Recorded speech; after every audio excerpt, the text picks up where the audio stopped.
시작하겠습니다. 먼저 주님의 기도 같이 보십니다. 주님의 기도 먼저 원어로 같이 보시겠습니다. 시작.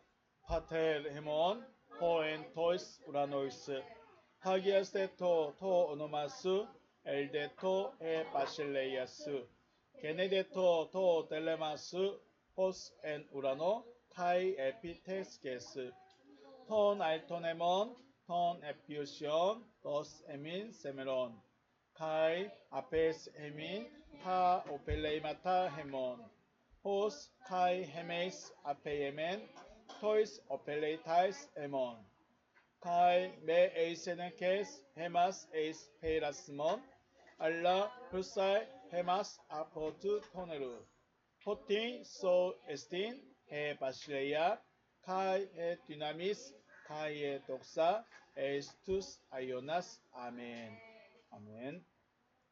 다시 한번 의역된 부분으로 보시겠습니다.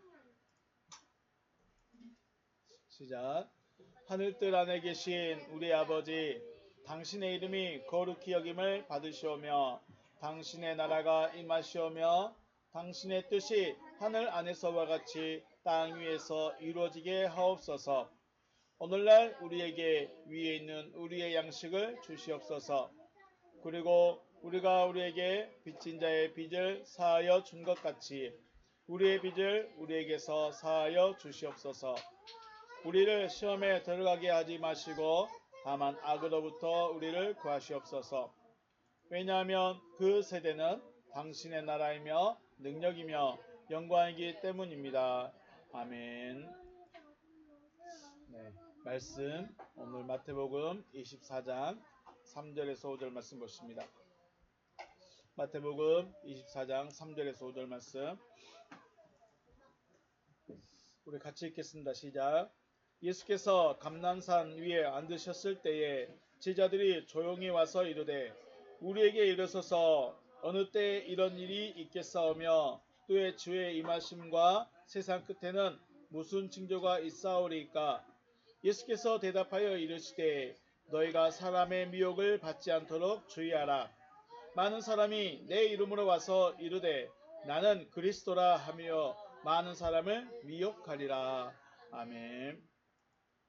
할렐루야. 주님의 이름으로 축복하고 사랑합니다. 네. 사도 요한은 하나님을 이렇게 고백합니다. 하나님은 사랑이시다. 누가 고백했어요? 물론 하나님을 아는 사람들도 다 고백할 수 있겠지만 사도 요한이 하나님은 사랑이시다 라고 고백을 합니다. 수많은 수식어도 있고 미사구도 있을 텐데 왜 사랑이라는 수식어로 하나님을 고백했을까?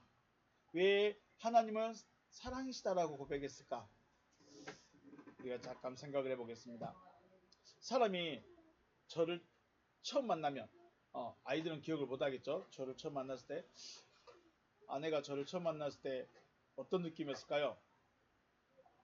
저의 눈빛이나 표정이나 옷차림, 억양 보고 기억하신가요? 무서운 사람, 혹은 촌스러운 사람, 혹은 성질이 고약한 사람 라고 생각할 수 있었겠죠? 처음 만났는데. 그래도 사귀고 나면, 이제 이건 제 바람입니다. 사귀고 나면 그래도 부드러운 사람, 온순한 사람, 아니랍니다. 성실한 사람, 뭐 그런 생각 해줬으면 좋겠습니다. 사람은 만나봐야 알죠. 저 속담이 있죠. 물은 건너봐야 알고 사람은 지내봐야 안다. 우리가 그냥 첫인상만 보고요. 아니면 다른 사람의 소문만 듣고요. 그 사람을 평가할 수도 있고 그 사람을 말할 수도 있겠지만 그게 전부는 아닐 수 있다. 내가 직접 그 사람을 만나봐야 그 사람 좀 말이 안 이뻐. 말투가 안 이뻐. 그런데 괜찮은 사람이야. 그 사람 무뚝뚝해. 그런데 다정한 사람이야. 차갑게 보여. 그런데 따뜻한 사람이야. 보이는 것만 차가워.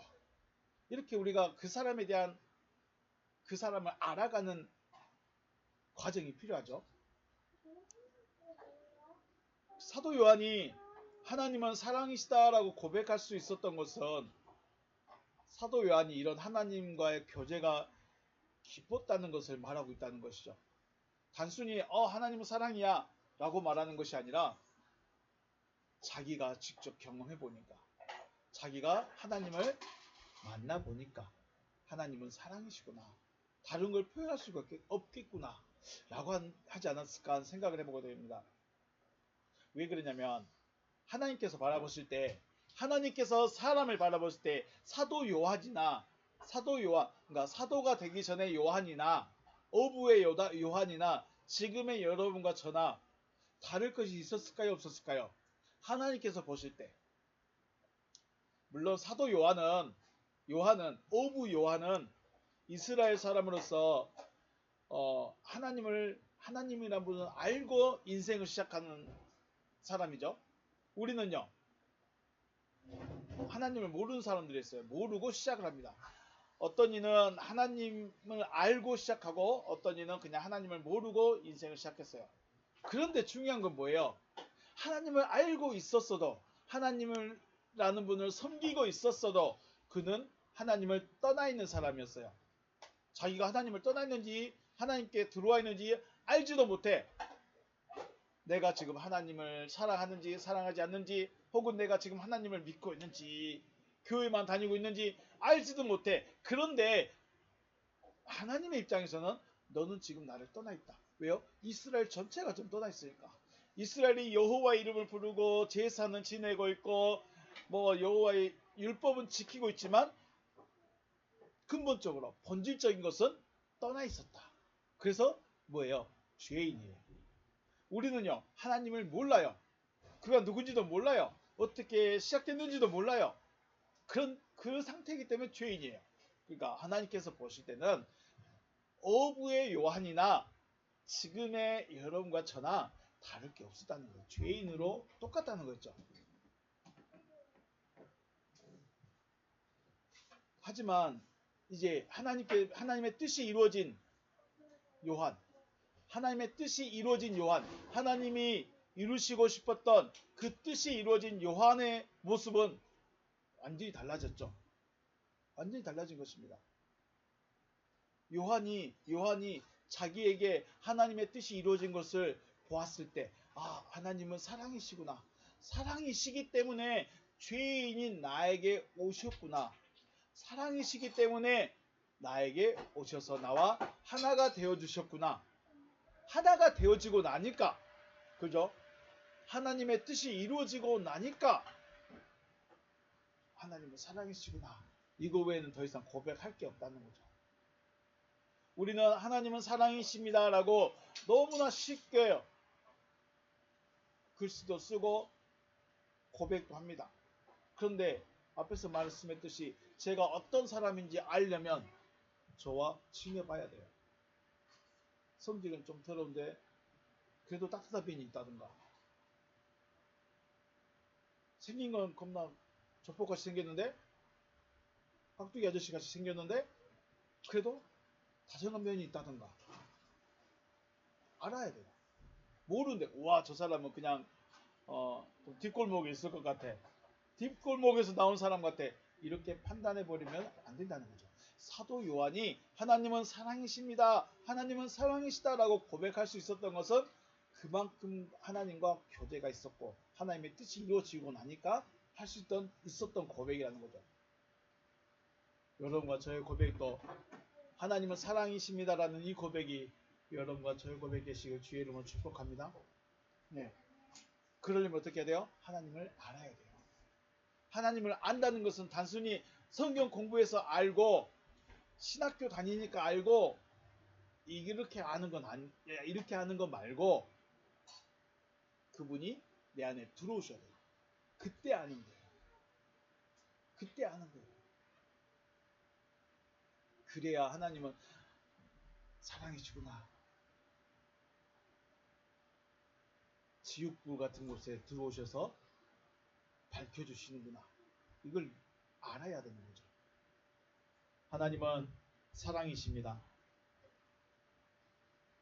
사도 요한의 고백으로 끝나는 것이 아니라 여러분과 저의 고백 되시길 다시 한번 주님의 이름으로 축복합니다. 네, 그래야 내가 하나님을 만난 거예요. 그래야 진짜로 하나님을 아는 거예요. 그래야 진짜로 하나님의 뜻이 이루어진 사람인 거죠. 지난 시간에 아담과 하와 또 노아의 방주 출애굽 사건을 통해서 하나님의 뜻을 깨달은 자와 혹은 깨달은 것과 깨닫지 못한 것의 차이를 생각했습니다. 깨닫게 되면 어디로 갑니까? 생명으로 갑니다. 깨닫지 못하면요, 그냥 있습니다. 그걸 성경에서는 멸망이라고 말합니다. 시대마다 사건은 다르지만 하나님의 뜻은 동일합니다. 표현의 방법, 표현은 다르지만 내용은 같습니다. 아빠인데 목사이고 일꾼이고 남편인데 똑같아요. 저를 만나는 사람이, 저를 알고 있는 사람이 표현하는 건 다르지만 저라는 인물은 동일한 것처럼 하나님은 시대마다 하시는 일, 사건 혹은 표현하는 방법, 이건 다르지만 하나님의 내용은 똑같다. 그래서 그래서 뭐라고 합니까? 어제나 오늘이나 영원토록 동일하시다. 왜요? 만약에 하나님의 구원이 나 구원 안 할래 하고 바뀌어버렸으면 큰일 납니다. 그 하나님의 뜻은 생명을 얻게 하시는 거, 우리 지금의 표현을 말하면 구원 얻는 거, 이렇게 말하죠. 자, 그런데 우리가 생각했을 때 생명을 얻는다라는 말은 사람이 들을 수 있는 표현이라고 할 수 있습니다. 사람이 들을 수 있는 표현이에요. 생명을 주신다. 아니, 살아있는데 무슨 생명을 또 줘요? 살아서 코로 숨을 쉬고 있는데 무슨 생명을 또 줍니까? 그래서 죽어도 다시 살 수 있을까요? 생명을 얻는다라는 말은 사람이 들을 수 있는 표현이고, 하나님의 관점에서 생명을 주신다는 말은 그리스도와 하나가 되어지게 한다라는 의미인 거죠. 하나님이 생명을 주신다, 그 말은 그리스도와 하나 되게 하겠다, 이겁니다.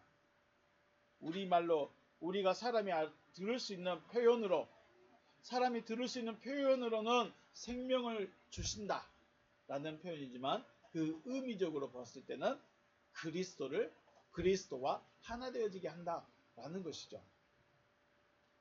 그리스도와 하나 되어진 사람, 첫 번째 사람 누굴까요? 바울이라 생각합니다. 제자들은 아직 안 됐어요. 바울보다 훨씬 늦어요. 바울은 그리스도와 바로 하나가 되어져 버렸는데 제자들은 조금 더 늦었습니다. 물론 성령이라는 분이 오시긴 오셨지만 그 성령은 머무는 성령이었어요. 머무는 성령이 아니라 하나 되는 성령이 돼야 돼요. 달라요. 그래서 표현할 때 바울은 엔 푸뉴마, 그리고 제자들에게 임했던 그 오순절의 성령은 에피푸뉴마, 이렇게 다릅니다. 에피푸뉴마는 머리 위에 머물러 있었어요. 그래서 가끔 은사가 나타나는데 이제 은사가 멈춰버린 분들이 있어요. 그런 분들이 뭐냐면 에피푸뉴마예요. 사역만, 자신의 뜻만 이루고 딱 사라지는 거예요. 엔푸뉴마는요, 안에 설치돼 버렸어요. 달라요. 바울은 처음부터 설치돼야 돼 버렸어요. 설치된 사람이에요. 완전히 다른 사람이에요. 제자들하고는. 그래서 그리스도와 하나가 되어진 사람이 바로 바울이죠. 그래서 자기는 첫 열매다, 부활하신 그리스도의 첫 열매다라고 말합니다. 바울이 그리스도와 하나가 되어진 이후에 생각해 보았을 때 그리스도와 하나가 되어지는 것이 믿음의 결론이다라고 말하는 거예요. 바울이 나름대로 신앙생활을 해왔죠. 율법을 지키면서 유대인으로서 열심히 신앙생활을 해왔습니다. 그런데 그리스도와 하나가 딱 되어지고 나니까 뭐가 보여요? 아, 이것이 믿음의 결론이구나. 천국 가는 게 결론이 아니고, 죽어서 천국 가는 것이 결론이 아니고, 어떤 게 결론이에요? 그리스도와 하나 되어지는 것. 그리스도와 하나 되어지는 것. 이게 믿음의 결론이다 라고 말하는 거예요. 그래서 우리가 생각할 때는 천국에 가는 것이 믿음의 결론 같은데 그리스도와 하나 되어져서 우리를 봤을 때 하나 되는 것이 그리스도와 하나 되어지는 것이 믿음의 결론이구나 라고 말하는 거죠. 말할 수 있었던 거죠. 말세, 우리 원고 한번 볼까요? 말세, 말세라고 번역된 말이 타 테레 톤 아이오논입니다. 이게 원어에 나온 말입니다. 원어로 이렇게 됐습니다. 말세. 보이신가요? 3페이지에요. 말세라는 말, 우리가 한자로 보면 세상의 끝이에요. 그래서 우리는 이걸 어떻게 생각합니까? 지구적인 종말. 뭐 행성이 우주의 행성에 와서 부딪혀 버렸다든지, 아니면 핵무기가 터졌다든지, 아니면 3차 전쟁이 세계대전이 일어난다든지, 뭐 그런 의미로 지구적인 종말, 지구적인 멸망을 말세라고 생각합니다. 한자로만 보면 그래요. 그런데 원어에 보면 타텔레톤 아이오논입니다. 이게 말세입니다. 자, 우리가 기억해야 된 거는 텔레라는 말입니다. 텔레라는 기본형은 텔레오스입니다. 텔로스는 한계, 혹은 결국, 또는 결과, 혹은 목적, 이런 뜻을 가지고 있어요. 그러니까 텔레라는 말은 결국이에요. 끝이에요. 한계치예요. 혹은 목적지예요. 그러면 이 아이온도 번역할 때마다 달라요.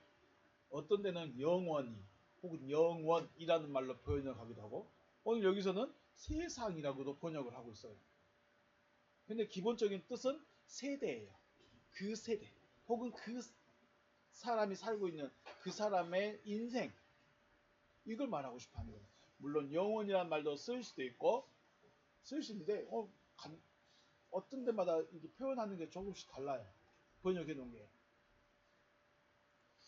자, 그래서 결국 이걸 타텔레 돈 아이오논, 이 말을 말세라고 번역한 이 타텔레톤 아이오논을 직역을 하면 세대의 결국, 그리고 세대의 목적, 세대의 한계, 이런 말이에요. 바울의 입장에서 봤을 때는 어떤 의미일까요? 즉, 바울이 앞에서 말씀드렸듯이 사도 요한이 하나님을 표현할 때는 하나님은 사랑이시다, 이건 뭐 끝이에요. 왜냐하면 자기가 그걸 만나봤거든요. 자기에게 그것이 이루어졌거든요. 그 이상 표현할 게 없어요. 바울이 그리스도와 하나가 딱 되어지고 나서 보니까 이게 믿음의 끝이구나. 그리고 누구로서 삶을 살아가요? 그때부터 아들로서 삶을 살아가는 거예요. 완전히 달라집니다, 이제. 그러니까 바울이 봤을 때 말세라고 표현된 이 타텔레톤 아이오는 단순히 말세다, 세상이 종말이다, 세상의 끝이다, 이걸 표현하고 싶은 것이 아니라 믿음의 결국은 곧 나다. 믿음의 결론은 나다. 너희가 열심히 믿었느냐? 그 믿음의 결국의 모습은 이것 나다. 이건 뭐예요? 그리스도와 하나 되어진, 그리스도와 하나가 되어진 자기 자신의 모습처럼 되라는 거죠. 그래서 우리가 말세다 혹은 말세론이다 이런 거 표현할 때는 사람들이 생각하는 그 지구적인 종말을 생각할 것이냐, 아니면 그리스도와 하나 되어진 바울이 말하고 싶어하는 의미를 내가 생각할 것인가는 우리 스스로가 선택을 해야 되겠죠. 오늘 본문에도 나옵니다. 3절 끝에 보면 우리에게 이르소서 어느 때에 이런 일이 있겠사오며 또 주의 임하심과 세상 끝에는 무슨 징조가 있사오리까 라고 말할 때 세상 끝, 이 세상 끝이라는 표현도 이렇게 나옵니다. 테스, 쉬텔레이아스, 헤시텔레 쉰테일레이아스 투 아이오노스 이렇게 나옵니다. 여기 보면 투 아이오노스가 여기는 뭐예요? 세상이라고 봐죠. 세상. 여기도 세상이라고 나옵니다. 원래 영혼이라는 말로 많이 쓰이는데 여기서 또 중요한 것은 쉰텔레이아스입니다. 쉰텔레이아스. 이 말은 이렇게 다음 페이지에 있습니다. 4페이지에 함께 쉰이라는 말과 텔러스에서 유리한 말입니다. 텔러스는 텔레오 앞에서 봤던 텔레오의 변형입니다. 그래서 완전한 끝 혹은 완성이라는 뜻으로 사용합니다. 그러니까 세상의 끝에는 무슨 징조가 있겠습니까? 그 말은 완성될 때 세상이 완성된 세대에는 어떤 징조가 있겠습니까? 세상이 완성되려면 어떤 일이 있겠습니까? 그 세대가 완성이 되려면 믿음이 완성이 되려면 무슨 일이 있겠습니까? 라고 물어보는 거예요. 여러분 그냥 교회만 다니면 되면 참 좋겠죠. 교회만 다니면 참 좋겠는데 결론이 있어야 돼요. 결론이 있어야 돼요. 그러면 지금 제자들이 묻는 세상 끝에는 무슨 징조가 있겠습니까? 라고 물어보는 말의 의미는 세대가 완성이 되려면 어떻게 해야 됩니까? 이런 거죠. 믿음이 완성이 되려면 어떤 일이 있겠습니까? 라고 물어보는 거예요. 세대의 완성. 그러니까 우리가 생각하는 말세 그런 의미보다는 믿음의 결론, 믿음의 결국 이런 모습이 어떤 모습일까라는 것을 생각해 봐야 된다는 거죠. 말세라는 말이나 혹은 세상의 끝이라는 말은 지구의 소멸과 같은 의미로 생각할 수 있는데 세대의 완성 혹은 믿음의 결론이라는 의미로 생각해 본다면 하나님을 믿는다라고 하는 믿음의 방향을 바로잡을 수 있지 않을까 생각합니다. 우리가 서울을 가는데 갑자기 남쪽으로만 내려가면 되겠습니까? 서울을 가고 싶은데 동쪽으로만 가고 있어요. 갈 수 맞겠습니까? 목적지가 분명해져야 내가 가는 곳이 정확하지 않겠습니까? 목적지가 없어요. 믿음 생활하는데 그냥 천국 이러고 끝나버려요. 믿음 생활하고 하나님을 믿고 하나님 교회 와서 봉사하고 헌신하고 헌금하고 내 모든 걸 다 내놓는데 목적지가 그냥 천국 이래버리니까 지치기도 하고 별로 재미도 없고 하나님의 뜻이 어디 있는지 놓쳐버리지 않았을까 하는 생각을 해보는 거죠. 그래서 믿음의 결국의 모습이 내가 찾아야 되는구나. 내가 믿음의 결국의 모습을 찾아야 되는구나. 나에게 이루어져야 되는구나. 이것을 찾는다면 우리의 신앙생활, 믿음생활이 조금 더 목적지를 향해 가는 방향이 되지 않을까 하는 생각을 해보게 됩니다. 2000년대에 들어오면서 교회에서 재림에 대한 설교나 가르침이 많이 사라졌습니다. 그리고 뭐가 많이 두드러졌을까요? 선을 베푸세요. 착하게 사세요. 이거밖에 없어요. 이제. 인문학이 돼버렸어요. 인문학 강의가. 설교가 하나님의 말씀을 전해야 되는데 강의가 돼버렸어요. 인문학 강의 그것도. 시한부 종말론이라는 말로 사람들과 사회를 어지럽히 대한다고 해서 사람들도 듣기 싫어합니다.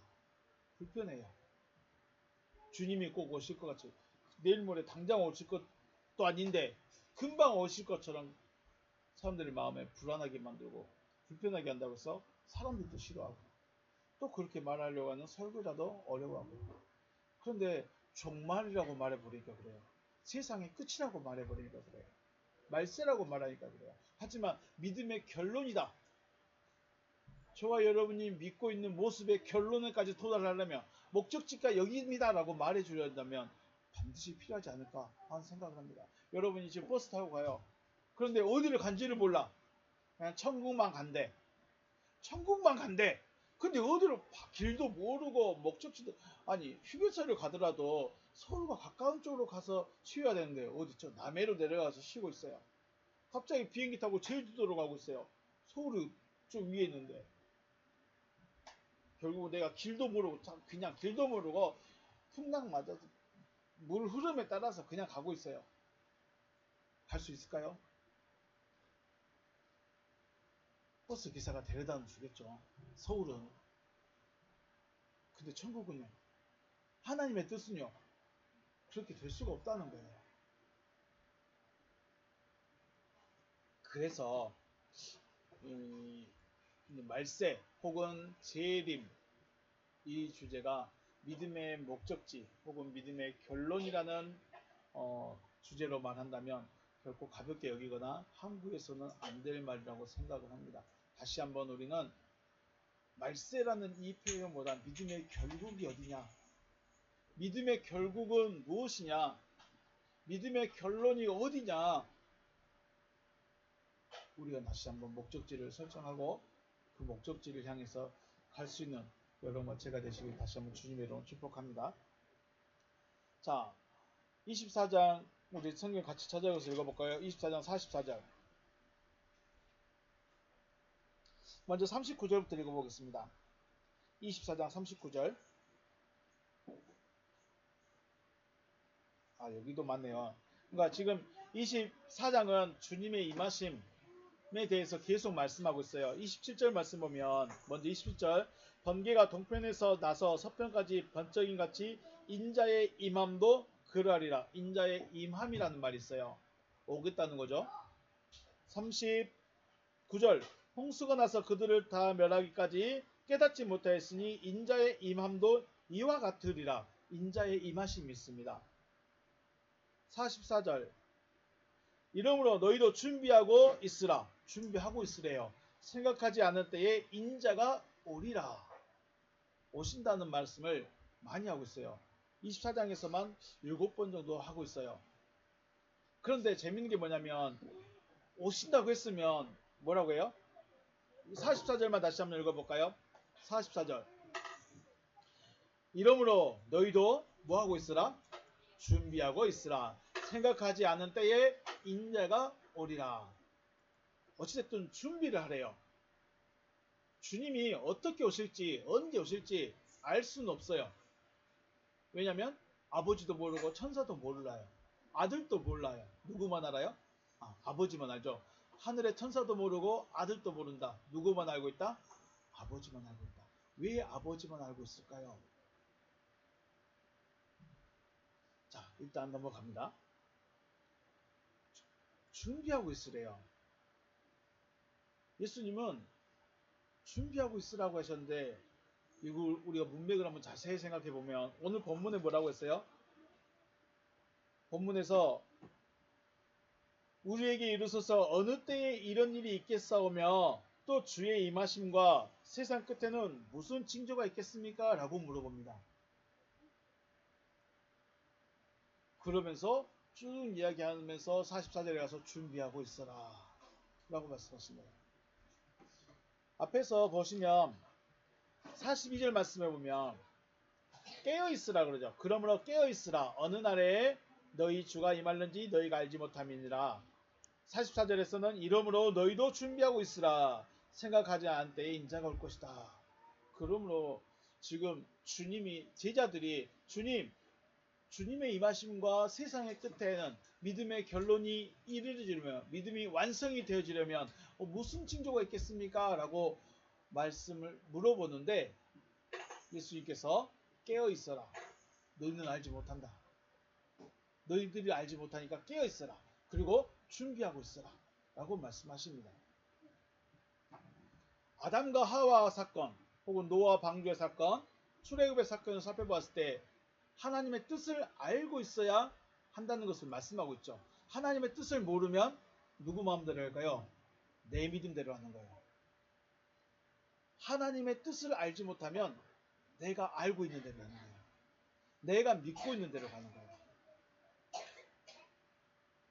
하나님의 뜻을 알지 못하면 깨어있을 수도 없고 준비할 수도 없는 겁니다.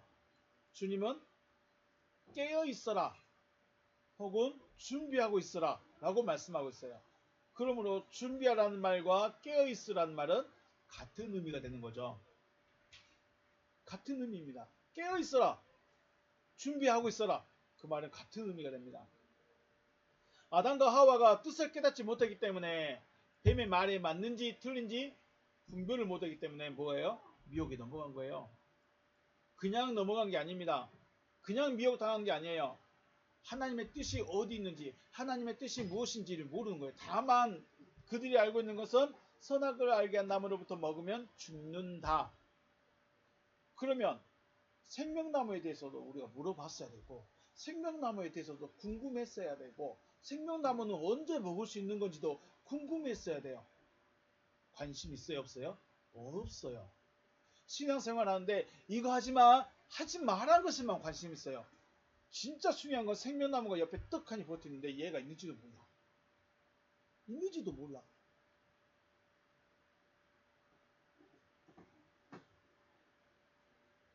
노아가 방주 만들고 있으면서 베드로가 뭘 했다고 했어요? 베드로는 노아가 의를 전파했다고 했어요. 근데 우리 한번 생각을 해볼까요? 오후에 저한테 가장 중요한 분이 누굴까요? 저한테 중요한 분. 네, 이호수 목사님이 오신다고 생각해요. 이호수 목사님한테 연락 오시, 나 갈게 라고 말했어요. 근데 언제 오신지 몰라. 시간은 안 정했어요. 그럼 어떻게 할까요?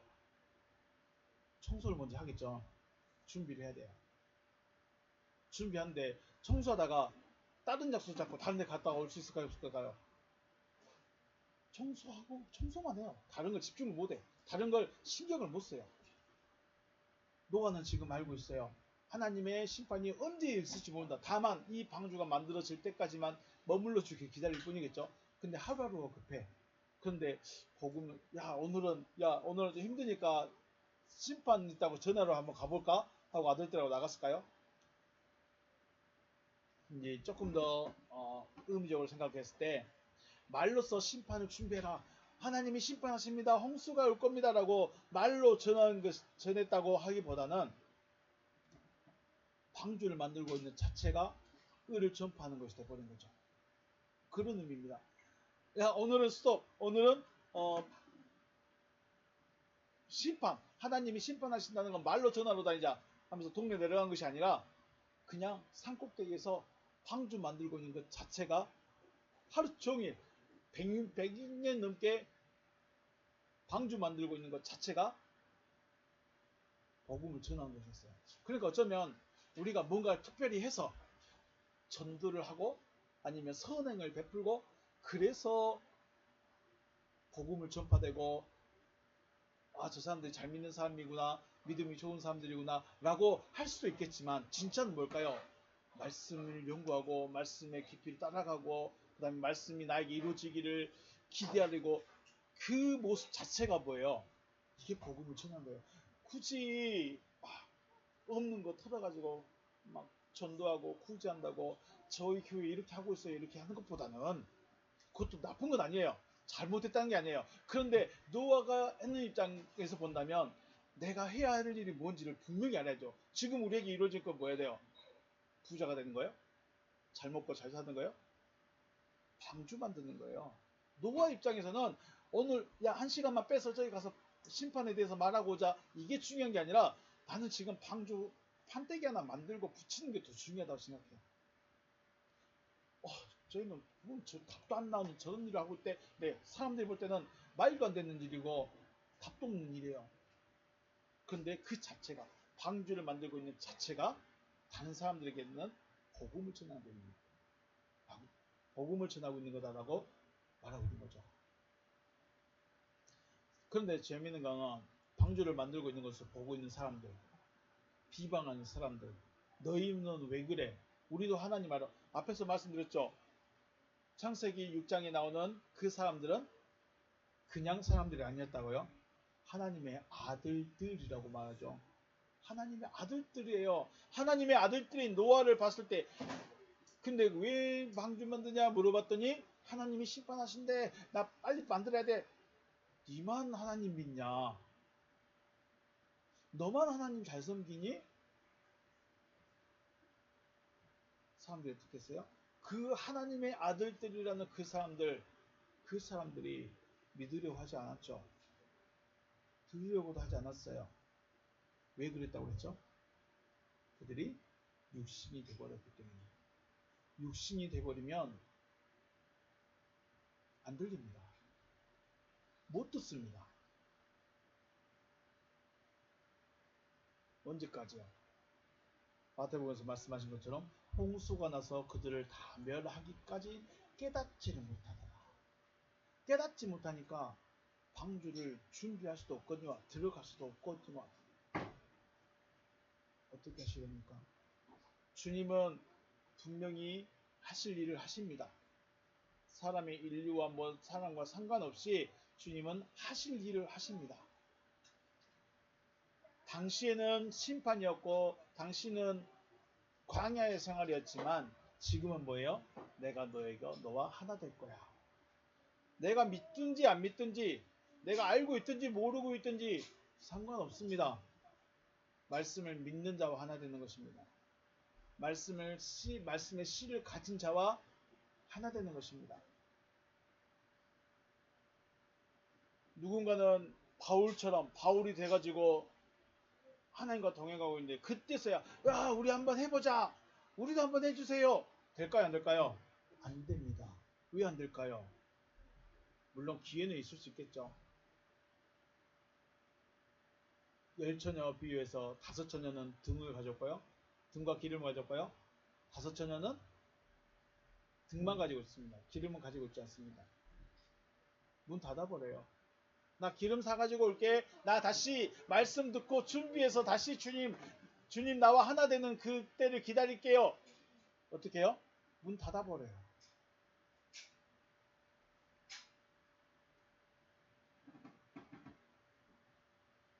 하나님의 뜻을 아느냐 모르느냐, 하나님이 하실 일이 무엇인지 아는지 모르는지는 너무나 중요합니다. 노아 때의 그 홍수가 심판만 있었을까요? 심판만 있었을까요? 뭐도 있었어요? 구원도 있었습니다.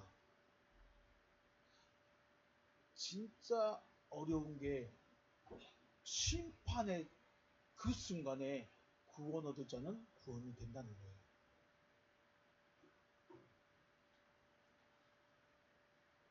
하나님의 뜻을 믿느냐, 하나님의 뜻을 알고 있느냐, 깨달았느냐, 믿고 있느냐.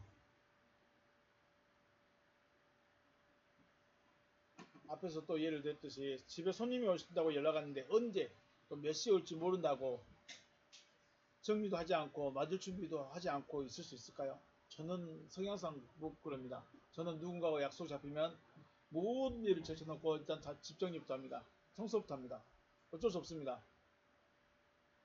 언제 오실지 모르니까 연락 받을 때부터 준비하고 기다려야 됩니다. 왜 이렇게 말씀하느냐? 주님은 오신다고 했어요? 안 했어요? 오겠다 했어요. 오겠다 했어요. 내가 오겠다. 그런데 재밌는 게 뭐예요? 마태복음 10장에서 처음으로 오리라 라고 한 번만 말해요. 우리가 마태복음 한번 가볼까요?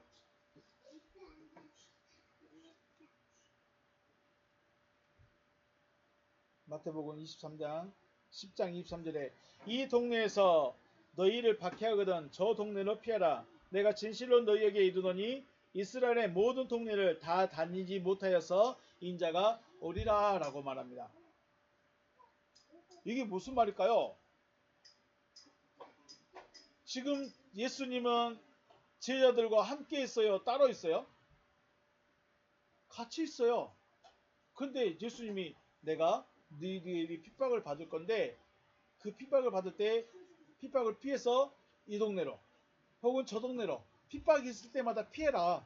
이 이스라엘의 모든 동네를 다 다니지 못해서 내가 올게 라고 말하는 거예요. 그럼 여러분들 혹시 예배 드릴 때 만약 지금의 예배요? 여러분 예배당을 이제 없앨 겁니다. 여기 움직일 겁니다. 예배당이 준비될 때까지 이 교회 갔다 저 교회 갔다 한번 해보세요. 그러면 여러분들 무슨 생각할 거야? 아, 어디다가 멋있게 예배당을 다시 만들 준비하는 거구나 라고 생각하겠습니까? 떠나버릴 걸 생각하겠습니까? 지금 예수님이 옆에 계시는데 내가 다시 올게 라고 말하고 있다는 거예요. 그 말은 아프리카로 전도하러 가시나? 유대인만 아니라 이스라엘 땅만 아니라 아프리카로 가시나? 멀리 가시네? 아니면 아시아로 가실까? 멀리 가시네? 그런 생각을 하실까요? 그 정도라면 대단하겠죠. 그 정도라면 인자가 올 거야 라고 말할 때 그래 주님 오실 때까지만 몇 년만 참고 기다리지 이럴 수 있었을 것입니다. 그런데 예수님이 가신다는 것은 어디예요? 죽는다는 거예요. 죽는다는 거예요. 그런 입장에서 봤을 때 지금 24장의 말씀에서 뭐라고요? 주님 오실 때는 어떻게 됩니까? 라고 물어본다는 것은 말이 안 맞아요. 이해가 어려우신가요? 다시요. 주님은 지금 자신이 떠난다고 말하고 있는 거예요. 근데 그 떠난다는 것이 제자들의 입장에서는 죽는다는 의미로 생각할까요? 여행 갔다 온다, 전도 여행 갔다 온다는 생각할까요? 네, 전도 여행 갔다 온다는 거예요. 그것이 1년이 될 수도 있고 2년이 될 수 있다는 거예요. 기다릴 수 있다는 거예요. 근데 죽어버린다면 내용이 같아요, 달라요? 완전히 달라지죠. 예수님이 죽어버린다면 어떻게 해야 되지? 답이 없는 거예요. 그래서 24장 말씀을 자세히 곰곰이 생각해서 읽어보면 주의 임하시면 무슨 일이 있겠습니까? 주님이 오시기 전에 무슨 일이 있겠습니까? 라고 물어보는 것은 말이 안 맞다는 거예요. 문맥이 잘 안 맞다는 거예요. 그럼 어떻게 이해해야 될까요? 자, 성경은 주님께서 승천하시고 제자들이 성령을 받고 나서 기록한 책이죠. 이렇게 문맥의 흐름이 자연스럽지 못한 경우가 있어요. 조금 생각해 보니까 안 맞네? 어떻게 24장에서 주님이 임하실 것을 제자들이 질문을 하지? 문맥이 좀 이상해. 왜 그럴까요? 나중에 기록해서 기억을 해서 기록한 것이기 때문에. 그렇기 때문에 예수님께 질문할 당시에는 무슨 의미인지 자신들도 모르고 질문한 것인데 모든 일이 지나고 나서 생각해보니까 오리라 하신 말씀이 주의 임하심을 말씀하였구나 라고 이해할 수 있었다는 것이죠. 지금의 여러분과 저는 성경을 전체적으로 볼 수 있습니다. 그렇죠? 당시 사건 그 예수님과 지금 대화하고 있는 그 당시의 나라면 내가 오리라 그러면 가셨어요? 그럴 수밖에 없는 거죠. 지나놓고 보니까 그 말이 주님의 임하심이라는 말이었구나 라는 것을 그때서야 한다는 거예요. 성경을 한참 지나놓고 보니까. 그래서 우리는 지금 성경을 이렇게 한 손바닥 보듯이 볼 수 있는 거죠. 문맥의 흐름, 예수님의 사건의 흐름을 손바닥 보듯이 볼 수 있는 거예요. 요한복음 13장에서 세족식을 하시고 떡을 떼시고 나는 유대인에게 잡혀 죽을 것이고 그날이 오늘이다 라고 말하면서 다시 올게 라고 말하는 거죠. 죽을 것이다 라고 말씀하셨으니 제자들 입장에서는 어떻게 해요? 답답한 심정이겠죠. 그냥 어디 여행 갔다 오시는 것도 아니고 전도여행 다녀오시는 것도 아니고 아프리카 다녀오시는 것도 아니고 죽어버리신다고요? 그것도 유대인들이 그럼 어떻게 오세요? 어떻게 오세요? 오신다고요? 말이 안 맞는 거예요. 이해가 안 되는 거죠. 그래서 예수님이 13장에서 세족식하고 나 죽으러 간다. 그날이 오늘 밤이다. 라고 말씀하시면서 14장 1절에서 나를 믿어라. 하시는 거예요. 내 말을 믿어라. 나 다시 온다고 했잖아. 나 다시 온다고 하는 이 말을 믿으라고. 그리고 사도행전에서는 승천하시면서 나 다시 꼭 올게. 나 다시 꼭 올게. 마음을 안심시켜 주는 거죠. 오신다고 하셨으니까 어떻게 돼요? 깨어 있어야 됩니다. 준비된 자가 주님을 만날 수 있는 거예요. 그들은 다시 오실 주님을 만나기 위해서 어디 있었어요? 마가의 다락방에서 기도하고 있었죠. 마가의 다락방에 있었습니다. 주님 앞에 문 앞에 주님 오셔서 부르시는데 깨어있지 못하면 준비되어 있지 않는다면 다시 오신 주님을 만날 수 없을 것입니다. 만날 수가 없어요. 주님을 기다리는데 주님이 어떻게 오시는지 주님이 누구신지 알지 못하면 준비가 안 된다는 거예요. 내가 기대하고 바라는 주님의 모습일 수도 있겠지만 내가 기대하고 바라는 주님의 모습으로 오시지 않을 수도 있다는 거예요. 주님은 가시면류관 쓰시고 손에 못자국 구멍 내고 옆구리에 창 자국 보여주고 그러고 오세요. 어떻게? 피 좀 흘리고, 그죠? 피 좀 흘리고 머리에 좀 이렇게 하시고 세수하지 마시고 그렇게 오세요. 등도 보여주세요. 채찍 많이 맞으셨는가? 등도 좀 보여주면서 옷도 좀 그냥 바지만 좀 걸치고 오세요. 이게 내가 바라는, 내가 기대하는 주님의 모습입니다. 그렇게 오셔야 돼요. 그럼 그렇게 오실까요? 내가 기대하는, 내가 바라는 주님의 모습으로 안 오실 수 있다는 거. 그렇기 때문에 성경을 자세히 살펴야 하고 주님이 어떻게 오시는가를 알고 있어야 깨어 있을 수 있고 준비할 수 있다는 것이죠. 그런데 노아처럼 방주 만들고 있으면 사람들이 홍수 심판 준비하고 있구나. 대단하네. 나도 해야지. 그럴까요? 아니면 쟤만 참 특이한 사람이긴 해. 라고 말하고 있을까요? 다시 또 말씀드릴까요? 저 봉화산 꼭대기에 제가 방주 만들고 있으면 여러분들을 뭐라고 생각하실까요? 제정신이에요? 제정신이 아니에요? 봉화산이 좀 낮아요. 여기 남산 꼭대기. 남산 꼭대기다.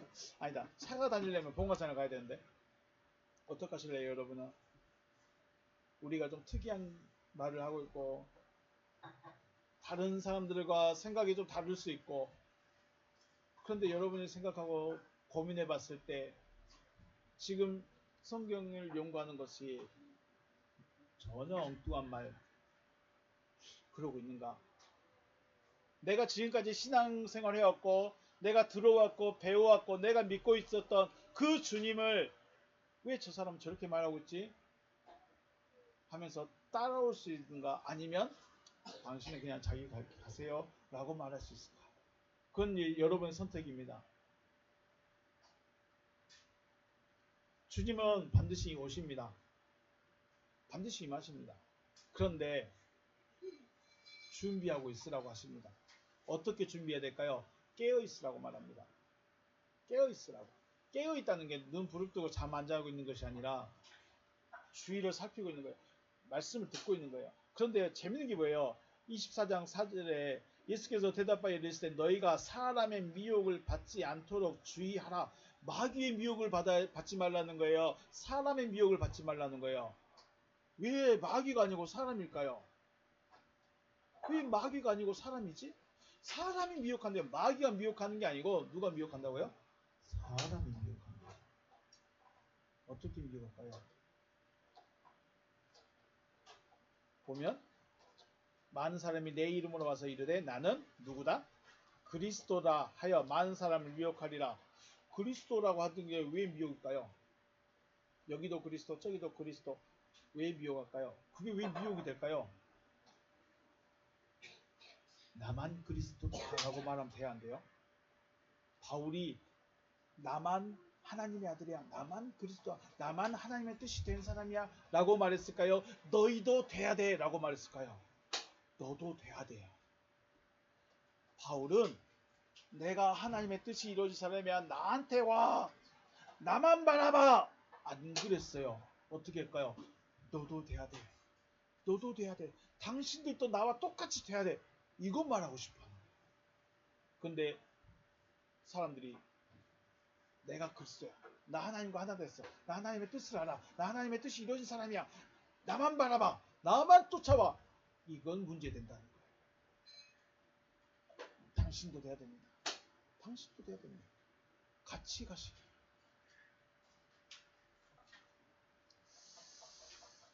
오늘은 말세가 무엇인지에 잠깐 살폈고 그 그것에 대해서 준비하러 가십니다.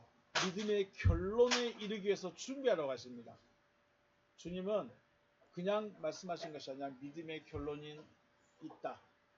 근데 그 믿음의 결론이 죽어서 가는 천국이 아니라 이 땅에서 완성되어지는 것이 있다. 그것이 바울이 말하는 말씀. 주님이 말씀하시는 이루어집니다. 그것이 되어지려면 준비하고 깨어있어야 합니다. 주님의 이 말씀을 준비하고 또 아버지 하나님의 뜻이 이루어질 수 있는 여러분과 제가 될 수 있기를 다시 한번 주님의 이름으로 축복합니다. 이것에 대해서 좀 늘려서 천천히 한번 가보려고 합니다. 어렵고 또 지금까지 우리가 알고 있던 휴거나 구름 둥둥 떠다니는 그런 주님의 임하심이나 그런 내용과는 전혀 다를 수 있다는 걸 기억하시고요. 성경에서 원어에서 말씀하시고 싶어 하시는 우리 성경이 아니라 원어에서 뜻을 찾아서 무엇을 말씀하고 싶어 하는가를 찾아가는 길을 압축이 아니라 좀 풀어서 한번 찾아가 보도록 하겠습니다. 이제 시작했습니다. 준비해라. 주님은 오신다.